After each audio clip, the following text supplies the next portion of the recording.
Hey guys, Jeff Francoeur here. Thanks for listening to our content, and please like and subscribe.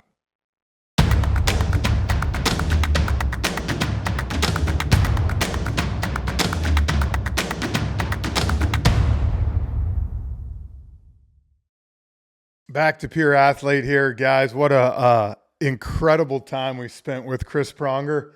I think, remember we talked about Kirk Cousins with grit. I think he might be a little higher than grit, because when we were talking about some of his checks, he was lighting up like 4th of July. I don't know if grit doesn't do it justice, I don't think, for this guy's toughness. I really don't. No, there's something, even talking about those, something comes across his face like it can click right in. Yeah. You know what struck me, though, was talking to him. 18 years in the NHL, one of the best defensemen of all time, and you could tell how passionate he was about hockey. I mean, this is a guy I can tell growing up wanted to play every single day.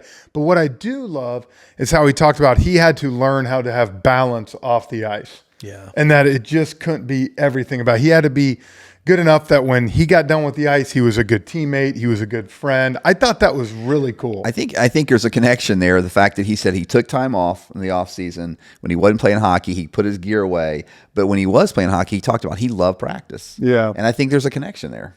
Yeah, we hear that from a lot of people, and we'll probably do an episode about this, but he had a passion for his sport. You know, we see so many times, are you pushing your kids or are they pulling you to the practice field? In his case, I mean, clearly he was pulling his parents along. For sure, but I will add to that I think a lot of that had to do with what you're talking about. He took time away too, though. It's not like it was 12 months out of the year.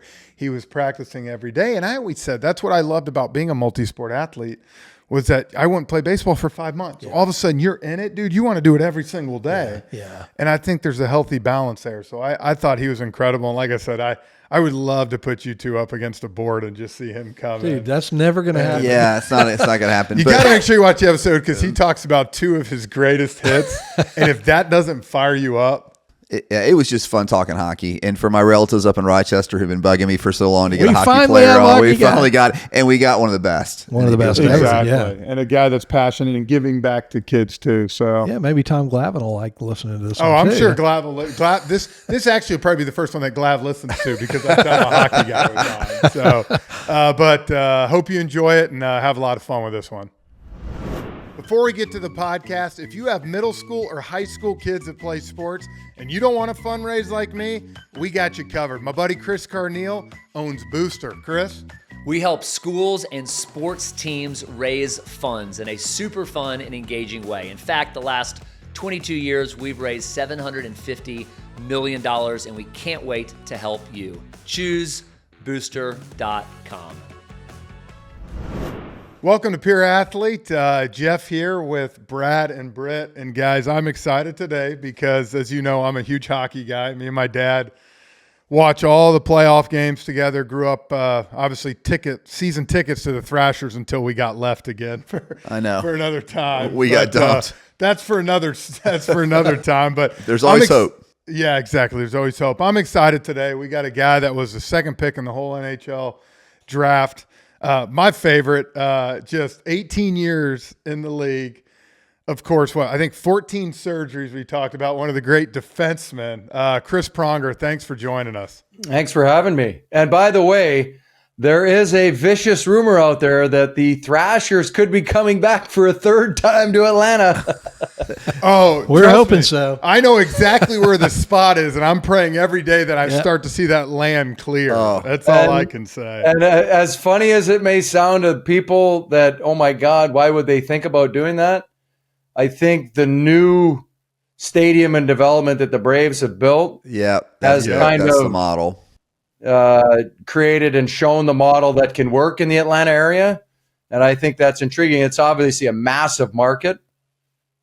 So I can tell you this, I will be signed up for season tickets the moment. There's a great fan base here. I think they're ready for it, as you said, Chris, to put it in the right spot like the Braves did. Yeah. I think it can thrive, and I think people will go. Having a battery along with it up in the North Atlanta is gonna make it an amazing environment. Well, and a good ownership team. I mean, that's what killed them last time was ownership. I think that's exactly right. There was a lot of infighting in that first group. Yep. with the Hawks and the Thrashers, and they couldn't get their act together. And I think that was probably the biggest downfall of the whole thing and why it wouldn't work. Well, let's jump in after 18 years. First of all, how's your body feeling of 18 years in the NHL? And second of all, what are you up to now? The body is feeling good. I went and saw my chiropractor. I got a bit of a shoulder malady right now, but 16 surgeries. Most recent was a knee replacement a couple years ago. But overall, the body is holding up. I live by the mantra, motion's lotion. So the more I do, the more active I am, the better the body feels. I think if we get stagnant and sit around a lot is when things start to tighten up and go awry. So I try to stay mobile and active as much as I can. And, just been, raising kids and trying to build a luxury travel company with my wife. And I've been doing now that my kids are older and a couple are out of the house, I've been doing a little bit more public speaking and some various appearances that would have taken me away from home life for a long time. I went down the path post-career of maybe thinking I wanted to be a GM or a president, and realized that maybe that wasn't what I really wanted to do, and didn't like being told for the past 30 years where to go, what to do, how to do it. So I opted out of that path and started doing what I'm doing now. So let's talk about your kids. How old are your kids? What's the dynamic in your family? I have a soon-to-be 22-year-old who's going to be a senior at SMU in Dallas. I have a soon-to-be 20-year-old who is a soon-to-be sophomore at SMU in Dallas. And I have a daughter who just graduated ninth grade and will be soon to be 16 and going into grade 10. Wow. Yeah, SMU is one of those. It's a cheap public school out there in Texas, right? It's not that high a tuition. Good for you. Hey, but they are coming into the ACC this year. That's right. They are. We'll be seeing them in Atlanta soon. So tell us a little bit about your youth sports journey growing up in Ontario, man. Obviously, as I always said, I remember our Bobby Cox. We had a couple Canadian guys on the team all the time, and we had one that didn't play hockey growing up. And I remember Bobby saying, if you grew up in Ontario or Canada and you didn't play hockey, he's like, I don't want you on my team. He's like, you had better played hockey. So what did you play growing up? Did you play what else besides hockey? I played everything. As a kid, obviously there are long winters, so hockey is the longest sport of the bunch. But growing up, I played golf, baseball, volleyball. I was a kid and I went to the beach and played with my friends and did all that stuff that young kids are supposed to do. And really, I would just played everything. I was not closed-minded about trying something new or learning a new sport. I was very athletic, so I could pick things up pretty quickly. And so I didn't really turn a blind eye to any sport. I would try anything just to see how it was and learn a little bit more about whatever sport it was. Do you think playing those different sports helped you ultimately in hockey? Or, what do you, today we're in a big world of specialization. What are your thoughts on all of that? I'm a huge proponent of being a multi-sport athlete. I think number one, hockey in particular, is very hard on your body. You make an unnatural motion in the skating stride. Your body is not built to do that. And therefore, as a young kid, you need to give your body a break. And the other sports allow you to do that. And it allows you to recruit different muscle groups that you're not using to play hockey. So I hate sports specialization, especially at a young age. There is a time and place for it, but I think that's as you go through puberty and learn how to move your body and how big you're going to be and how coordinated you're going to be, or re-coordinate yourself depending upon your growth spurts. We've seen a lot of people shoot up 6, 8, 10 inches over a course of a summer. They were the little kid and they come back the next year and now they're the big kid. So there's a lot of things that can happen over the course of 1 or 2 summers. And so when you're specializing like that, you're just not giving your body enough time to recover and grow. And you're not learning new things, and you're not being creative and using your body in different ways that it was meant to do. So my kids play everything. They were forced to play some stuff. They wanted to specialize because everybody else was doing it. And there's always going to be the outliers that go all the way through and become pros. And, well, look at them. They did it. But those are, as I said, outliers and few and far between amongst the greater group and the bigger selection. Chris, I mean, it seems like that in Canada, junior hockey was one of the first sports that kind of started really recruiting kids at a young age and kind of getting them into the system, so to speak. I guess the more highly talented hockey players. I mean, what's your thoughts on your experience playing in that system, and what do you think about it now? And then also, kind of, what do you see what youth hockey's what it's going on in America in terms of the state of youth hockey in America? Yeah, I think what people have to understand is that everybody has their own unique path. What works for someone doesn't work for everybody. And as far as juniors related, some people are meant to play juniors. Some people develop at an earlier age. Some people develop at a later age. What I think kids, and more importantly, parents need to realize, if your son or daughter is good enough, they are going to be seen. I don't know one scout, one coach, one manager, one school, one team that will say, nah, you don't have enough experience if you're good enough. If you're good enough, they're going to take you. And I think that gets lost in the shuffle sometimes in keeping up with the rat race, especially in hockey and the sports specialization and all the coaches and the stick handling coach, a shooting coach, a skating coach, a nutritionist, the trainer. I mean, you can just, the laundry list of coaches that it's become quite a racket. And at the end of the day, like me and my buddies and my brother, we would play road hockey. We would play hockey in the driveway. My brother and I would play hockey in the basement. We'd go up to the local outdoor rink. But once April came around, we were interested in watching the playoffs, but we were busy then playing baseball and golfing and being kids. And I think, as we know, these kids have to grow up so fast now with social media and all the things out there and the internet. And there's so much more access to stuff that they don't have enough time to be kids. And we're almost, unfortunately, it feels like we're stealing their childhood away from them by forcing them. Some kids want to do it, and some kids have that passion and that drive, and you can help curate that and push them. But I told my kid, I go, if you have a 6 a.m. practice and you don't wake me up to go, I'm not driving you. I had to wake up and get my dad to wake up and drive me to practice.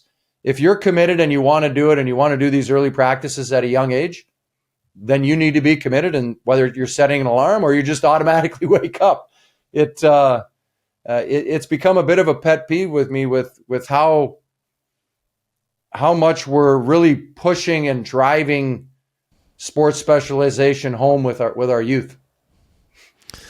So that's really interesting, Chris, talking about, your kid waking you up versus what most of us parents are doing today in youth sports is we're pushing our kids here and we're pushing our kids there. What as you look back on your experience as a young player, what were the key factors to your success? You talked about physical size. I know you're a big guy, a tough guy in the NHL. Were you always big? What were the keys to your success as a young kid? Yeah, I think part of it was the way I got started. I was 5 years old, and I was watching my brother practice, and my mom and dad said, "Hey, do you want to play hockey?" And I said, "No, I'm good." And a week later, I was that snot-nosed kid with his face pressed against the glass going, "No, I want to play." And they were like, "Sorry, you said no." So that whole first year, I did power skating lessons and learned how to skate without playing. And that next year, when I signed up to play hockey, I already knew how to skate. I already was a little bit ahead of everybody else who had just signed up to skate and play and do all that. So I wasn't worried about my skating. And that allowed me to kind of worry more about the game itself and the hockey sense. And, I obviously at a young age, you don't know that much, but and gave me the confidence. And then from that, I just had a passion for it. I loved the game. I wanted to learn. I was the kid that would go check out hockey books at the library and be reading about practice plans and drills and things like that I could work on. I remember back in junior, the coach would be describing a new drill to the team, and I would be leaving with the assistant coach to be moving the pucks because I already knew the drill, because I had read all the hockey practice plans and all these different books. And, so it was, I was just a hockey nerd, but at the same time, every year, probably around April, we were done playing. Our season was over.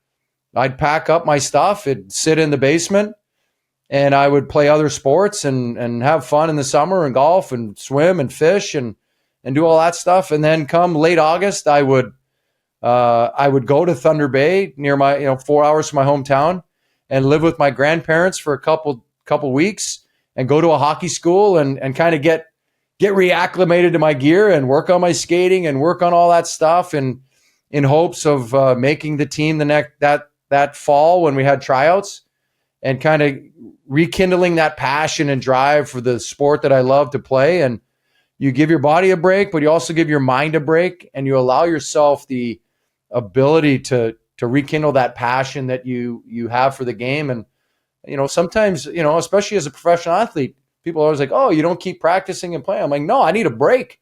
I need to step away from it and give my mind a break. More importantly than my body, I just need my mind to get right before I get back into training and preparing for that upcoming season. You talked about your dad and you had to wake him up. What kind of roles did your mom and dad play for you growing up? Did one push you more than the other? Did they tag team? How was that dynamic? No, my dad and my mom, neither one of them pushed us. My brother played pro hockey too. His career was a little bit different. He was more the up and down fourth liner, grinding it out, but played 240 games and had a career nonetheless. But they were, my dad would drive us to the rink, and then he'd sit up in the corner and just kind of watch. He wasn't the rah cheering, screaming. He'd just sit up there quietly in the top row of the upper deck of the whatever arena we were at, and just kind of watching, just taking it all in.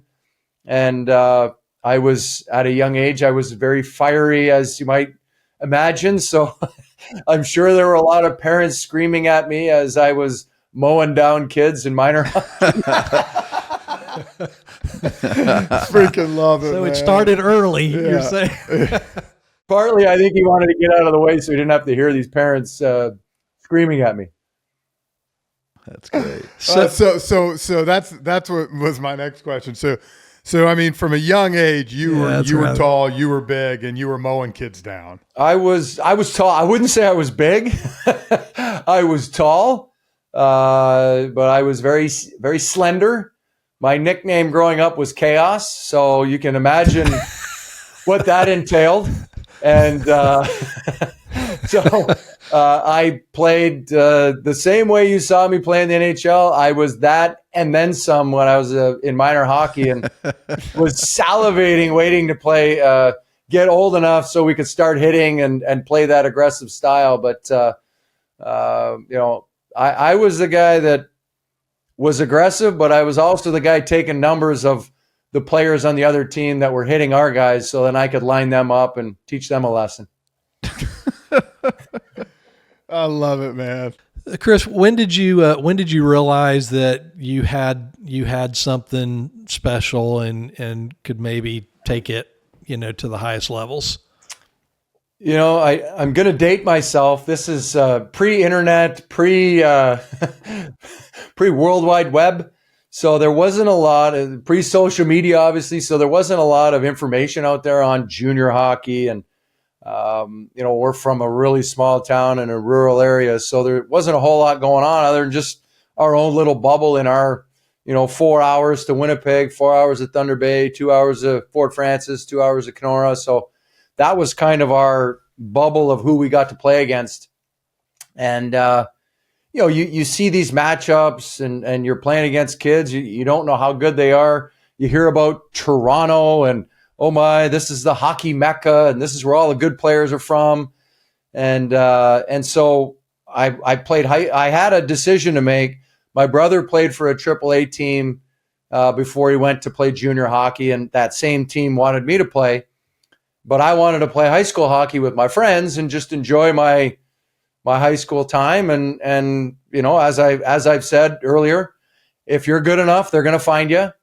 And so I chose not to and played high school hockey with all of my buddies. And I played as a 14-year-old and playing high school hockey. There's a lot of 19, 20-year-olds that are, whether they've come back from junior and they're finishing out high school and just want to play. And so I got to play against some pretty good players and went to the All-Ontarios my first year, went to the All-Ontarios my second year. And there was a scout that saw me play, Sheldon Ferguson. And he was very interested in my style and my size and everything. So when I went to a under 16 camp in Thunder Bay, all of the coaches that coached that AAA team were the heads of this team. And so I go to the camp. I did not prepare properly. I will tell you that. I wasn't prepared physically, but from a skill perspective, I thought I played pretty well. And I got cut from the main camp. And Sheldon Ferguson had 2 wild cards that he could pick any kid in Ontario to come to the camp. And one of those was me. And I learned my lesson, prepared properly, went down to the camp, and I was one of the guys that actually made the team. I think I was myself and another guy from Kenora were the only 2 Northwestern Ontario guys that made the team from that camp. So it was a valuable lesson on a number of fronts, but I think more importantly, that helped me understand it doesn't matter where you're playing. People are going to see you. There's scouts everywhere. Now there's video everywhere. There's all kinds of metrics and things that they can track and see from the database that they have. And so people that think their kid's never going to be seen, or if a kid thinks, oh my God, I got to play here, I have to play here, I'm never going to get noticed, that's just not the case. When you talk about that second opportunity you had that you prepared a lot better, elaborate on that a little bit. What did you do to prepare? Well, being a natural athlete and for a big guy, could skate pretty well and knew the game, the nuances of the game. You know, at that time, you take your talent for granted. You take your skills for granted. I didn't train at all. I was not a big weightlifter. You know, I was pretty young. I was 15. I wasn't a weight trainer. I didn't ride the bike. You know, from a physical perspective, I didn't really do anything other than go out and skate and practice and play and train very little, to be honest. So going down to that camp, if there was one thing that I needed to do, it was make sure I left no stone unturned. Make sure, okay, if I wasn't in good enough shape, I need to prepare and make sure that I understand I've left no stone unturned. I've prepared properly. I've done all the work. I'm in better shape. And once I got down to that camp, and there were, obviously names that were being bandied around as, being first overall for the OHL draft, high picks. And you go down and you start playing against these kids, and you're like, well, I mean, I don't look out of place.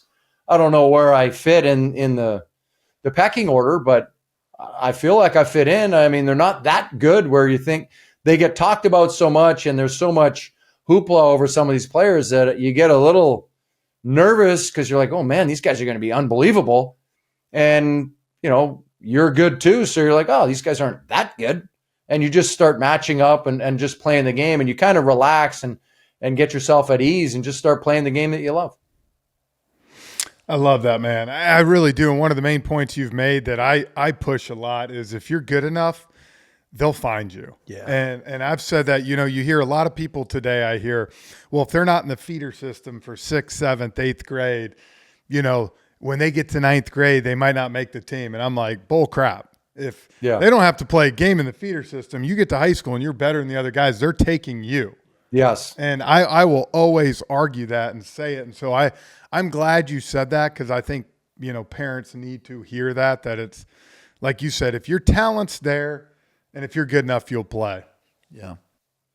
So Chris, you're in an exclusive club, the Triple Gold Club. You've won a world championship, Olympic gold medals, and a Stanley Cup. I know you've been asked this question before, but I have to ask you, like, what can you? Is there a favorite of those experiences? Yeah, my favorite's the Stanley Cup. I grew up, that was, every day you're out playing road hockey or at the outdoor rink or in the basement. It's game 7, 5 seconds left. You score the game-winning goal. Overtime, you score the game-winning goal. It was just, when I was growing up, the Olympics weren't really a thought. The pros couldn't play, so I wanted to be an NHL player. I wanted to win a Stanley Cup. I wanted to be a champion. And you spend 9, 10 months, blood, sweat, and tears with a group of guys, leaving it all out there with a single-minded belief that you can win a championship. And when you're able to execute and ultimately win one with that group, the bond is unbreakable. And so, I think back on the times that I had that we thought we could have won and didn't.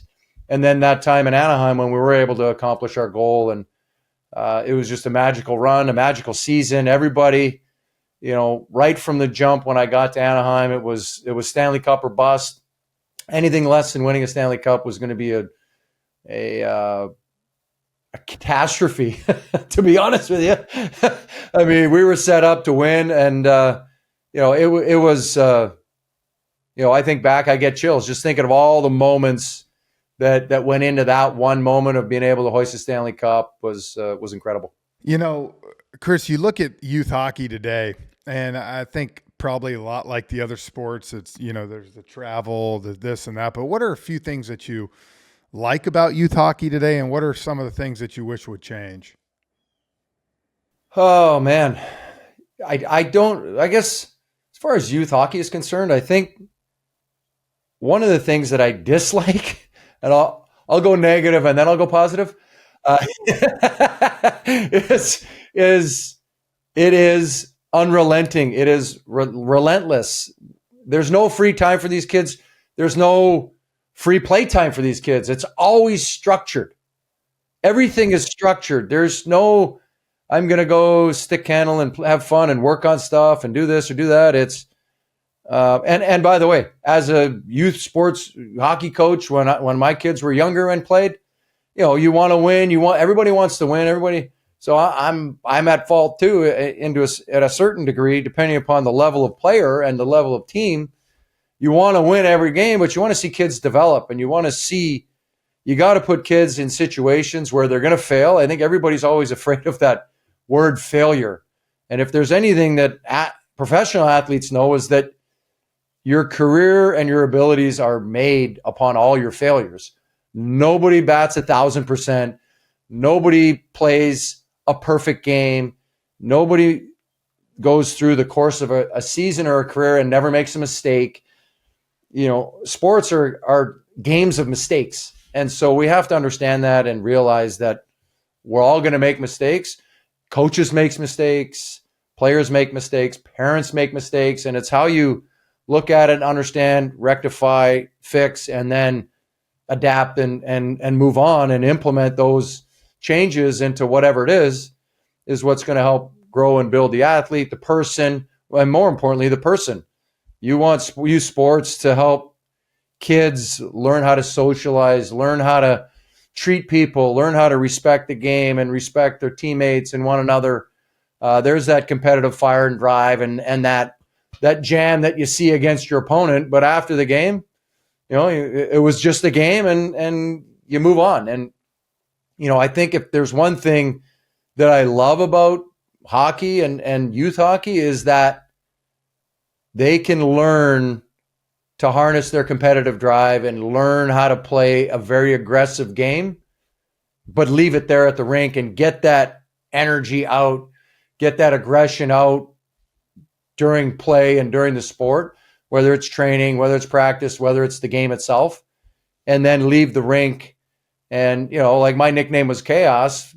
I might have been a lunatic on the ice and maybe as a kid a little bit away from the rink, but ultimately you learn how to be a good friend, be a good brother, be a good son, and all the rest of that stuff that really make up the entirety of your life. That's good stuff, Chris. So I was in Michigan this past weekend, visiting my daughter and son-in-law. He's from Grand Rapids, and I was with his family. They're always asking me, when are you going to have a hockey player, on your show? And so we said, well, this week we got one of the best. So they wanted me to ask you, you're one of the best defensemen of all time. When did you decide, that defense that's my position?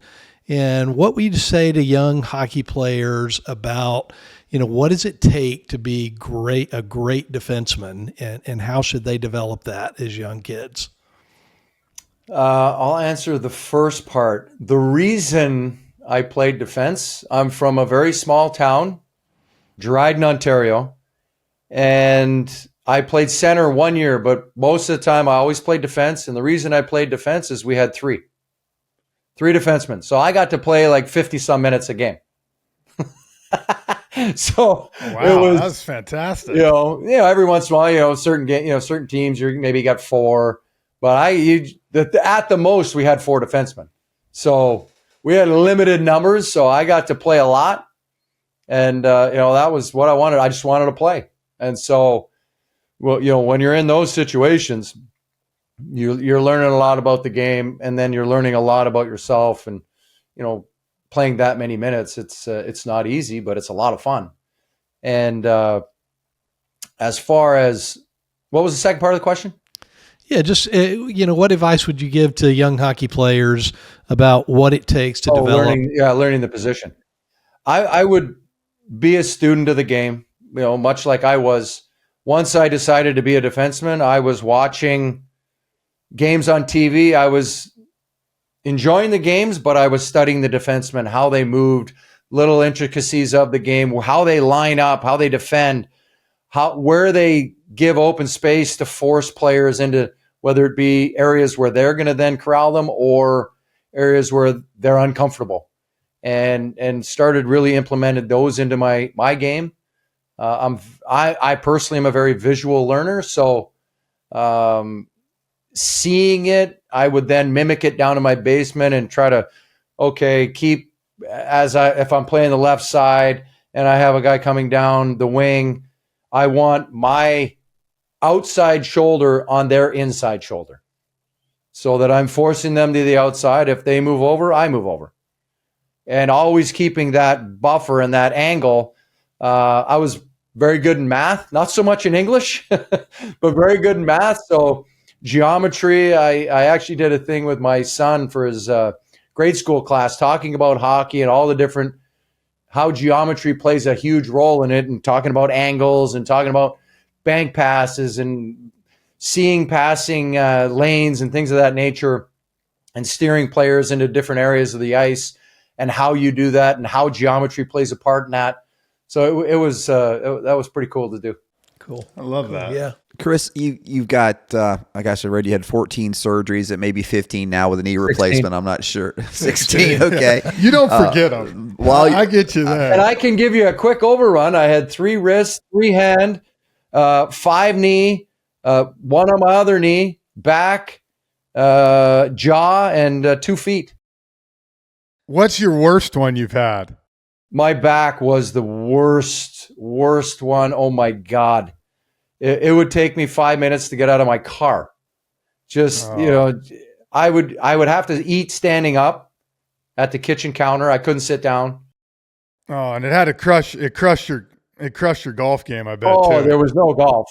I from my hand and my wrist to my back, I missed probably 10 years of golf during my career. I know bring golf. tears to your I know eyes, golf. Jeff? I know that really hurts you, Jeff, to hear that. That But does, my man. question, I hate it for him. this is not as important as the golf aspect. But I wanted to ask you, Chris, just how did you mentally get through all those injuries? As we talk to kids, so many kids now. My kids, have had concussions and broken bones, and what advice do you have for kids in terms of how you mentally get through the injury and all the rehab, and just the mental aspect of it. Yeah, I think as, it's different as a professional athlete than as a kid. I get asked all the time, oh, when did you play when you're 100%? I'm like, I was never 100%. It's a physical sport, especially at a young age. I think maybe I was 13 the last time I was 100%. Playing the way I did.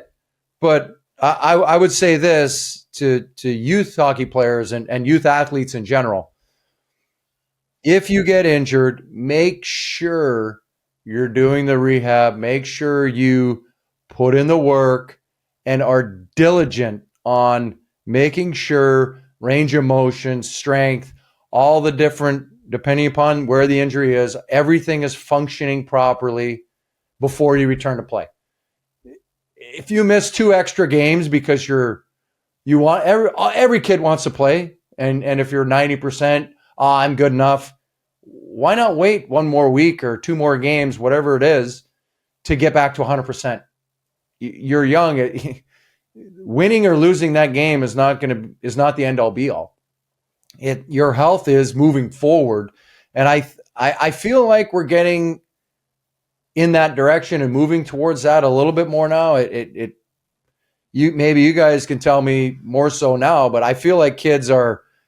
I was a diehard. I wouldn't have listened, but I know a lot of kids listen to whether it's their coaches, trainers, parents, whomever, and I think you need to really adhere to the strict protocol that's put in place to rehab properly and make sure everything is functioning at an optimal level before you return to play.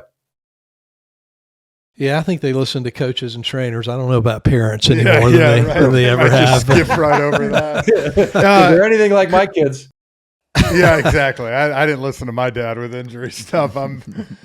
You talk about, parents being instrumental. We like to talk to coaches too on this. So what were a couple examples of coaches that you had that coached you that really were able to motivate and get you to where you were, and why? Yeah, I had a couple incredible coaches that took me under their wing and really helped mold me and guide my career and steer me along the way. When I was playing high school hockey, we had assistant coach Jack McMaster, who had played college hockey and was a really good senior player. Never rose to the highest level, but was an excellent coach. He was a teacher, and took me under his wing for the 2 years I played high school hockey, and worked with me every day in practice, after practice, before practice, really kind of working on the intricacies of the game and teaching me little tricks that he had learned over his career. And when you have a coach that kind of takes an interest in you like that and really wants to help you guide your career and work with you day in, day out. He had kids of his own. He had stuff he needed to do, and he took the time out of his day to really sit with me on the bus and talk to me about the games and talk to me about life and hockey and the game within the game and all that kind of stuff. Was incredibly valuable once I moved away from home to go play junior hockey. And then when I was playing in Peterborough, our assistant coach was Jeff Toohey. And again, every day, before practice, after practice, on long road trips, sitting on the bus for hours on end, just talking hockey, talking life, talking what I needed to work on. He had been there a long time and seen a lot of players come through that organization and go on to have great NHL careers. So just, being a sponge and listening and incorporating a lot of that hard work into my game and working on things and just talking about what it takes to get next level. And still keep in contact with both these guys to this day, and they're great friends and mentors of mine and people that I look up to. That's cool. Hey, we talked a little bit before we actually started recording this about what's going on in the NHL right now. Who do you love to watch play in today's NHL, and give us your take on what's transpiring right now in the playoffs. Yeah, as we shoot this, both series are 2-2, both conference finals. You got the Rangers in Florida, 2 teams that play similar styles, but Florida would be the more physical and bigger aggressor. I think you've got some guys on New York that play that style and some that don't. They may get out of character and try to play that, and that's, when Florida's probably chomping at the bit and salivating when they see New York's players kind of step out of character and start playing that way. They feel like they got them. I think Florida's game is just to grind on you shift after shift, period after period, game after game, and just eat away at your core and just try to get into you after a long 7-game series. At some point, they think they're going to be able to break you. And then you got Dallas and Edmonton, two high-flying, fast-paced, high-scoring teams that I would say Dallas has better depth. And then obviously you got Edmonton that's got the two superstars in Draisaitl and McDavid, and they've got a cast of characters around them that are supplying some depth scoring.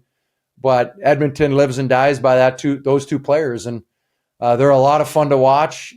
They play the game a little bit differently. McDavid's incredible skater, high pace, coming at you 100 miles an hour, and you got Draisaitl, sneaky good skater, more cerebral, surveying the ice, taking things in and looking at where he can pick you apart.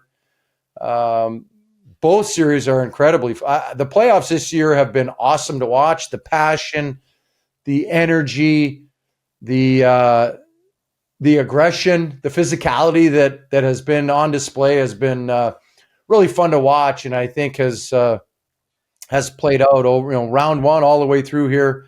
We're going to see some great series. Whoever makes it to the finals, it's going to be a lot of fun to watch. Do we think the Leafs ever beat the Bruins in the history of while we're alive? Wow. Wow. Not in current format or how Toronto is currently constructed. They're a flawed team right now in how they have managed their cap, in my opinion. You can't pay 4 forwards over half the cap and expect to have enough depth and quality of play up and down your lineup to be able to, at some point, the top players get canceled out. If you're looking at playoff series and you're looking at the current teams that are playing, typically the top 2 lines cancel each other out. They're normally fairly equal. And then it's the depth, the role players on the bottom 6, the 3rd and 4th lines. Those are the players, those are the guys that typically rise above and become the heroes. And those are the guys that score big goals. Yes, you're going to get the McDavids, the Draisaitl's, the Bens of the world for Dallas, Sagan.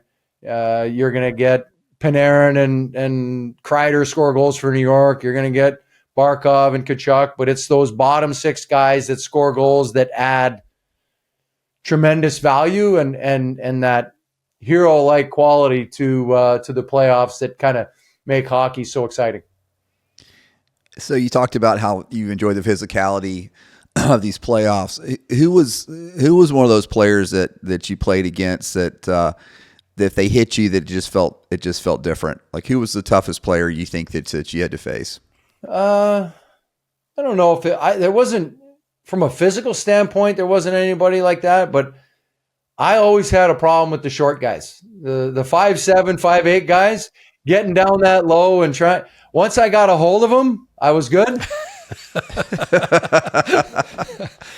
I may have taken a penalty or two trying to get down to get after them, but at some point you're gonna catch them and get a hold of them, and that's when the dynamic changes.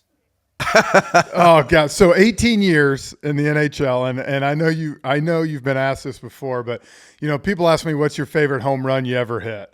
What is your favorite hit you delivered in 18 years? There's a few hits where you hit somebody so good you feel nothing. It just is perfection. I'll name a couple a little bit later in my career. Mike Green was going wide on my D partner in Anaheim on the left side, and he's going past him. And he used to do this little shimmy shake. And I'm like, oh, I am getting this guy. And I could see he was going to beat my partner. And I came across as hard and fast as I could and met him as he was rounding the corner and just mowed him over. I think I might have separated his shoulder. And then a similar play, David Backus in St. Louis when I was in Philly did almost the identical thing minus the shimmy shake. Was going around my D partner, and I'm like, uh-oh, he's not going to like what's going to happen when he rounds his corner. And he got the edge and got around, and boom, night. He was done for the night after that. I love it. Oh, gosh. Hockey is not for the faint of heart. No, it's not. That's what I always said, man. You got to, it's funny because we did a live podcast with Kirk Cousins a couple weeks ago, and he was talking how he wants his kids to have grit. And I'm like, you bet you can't play hockey unless you have grit, right? I mean, let's be honest, for the most part. There's a lot.